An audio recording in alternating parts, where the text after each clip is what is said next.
Tu arrives à l'hôpital, on découvre que tu es trop malade pour faire la greffe tout de suite, ton cœur est fatigué, c'est ça? Voilà. Donc tu vas découvrir le monde de l'hôpital. Voilà. C'est comment? Bien. Je tombé à l'hôpital, on a fait la fête et tout. Tu as fait la fête à l'hôpital. Voilà. Après, en fait, je dormais. Il faut dire que tu étais très fatigué. Voilà, j'étais très fatiguée. Tu avais une petite sonde dans le nez. Voilà. Qui servait à quoi? Il servait à manger. Ça servait à manger. Ça part par jusqu'à l'estomac et ça me nourrissait. Et qui te mettait la sonde? Au premier jour, c'était les infirmières. Et comme je suis venue, c'est maman, en fait. Ça fait mal? Non. Ça chatouille un peu, mais ça va. Et alors que tu étais déjà très malade, tu as fait aussi très vite un AVC à l'hôpital. Oui. En fait, au début, j'étais en chaise roulante. Je pouvais même pas marcher et tout. Et ça va bien.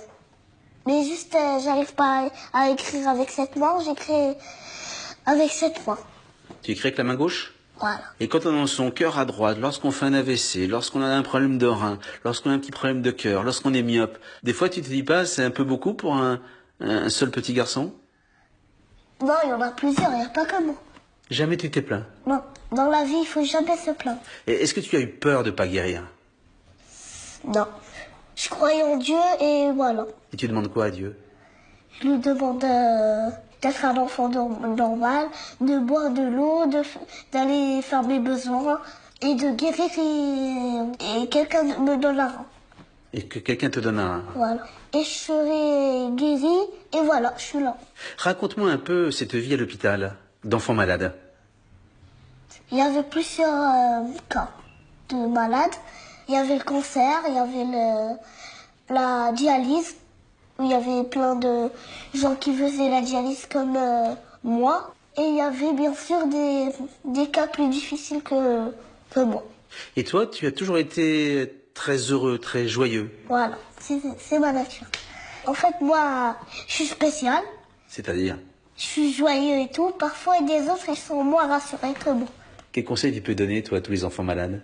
Le conseil d'être solidaire, comme moi et mes parents. Mais parfois, vous pouvez pleurer parce que ça fait du bien, parfois, de pleurer. Parce que je comprends tous les trucs. Tu sais que ça peut être grave. Tu sais que ça peut mal se terminer. Tu sais... Je sais, bien sûr. Il y a eu plein de trucs comme ça, ils sont morts. Ils sont morts. Voilà. Est-ce que quand on a ton âge, on a quelquefois peur de mourir? Quelquefois. En fait, ma maladie, elle a une solution. Mais presque peut-être dans les autres, il n'y a pas de solution. Et on peut mourir comme il n'y a pas de solution. Tu as senti que tes parents étaient inquiets? Oui, bien sûr. Qu'est-ce que je leur disais? Je leur disais, c'est pas grave, maman, c'est pas grave. Après, elle me disait, si, c'est grave, si, c'est grave. Moi, je lui disais, c'est pas grave, moi, je vais guérir un jour. Et elle me disait, d'accord, je vais arrêter de pleurer. Et c'est moi qui l'ai raisonné.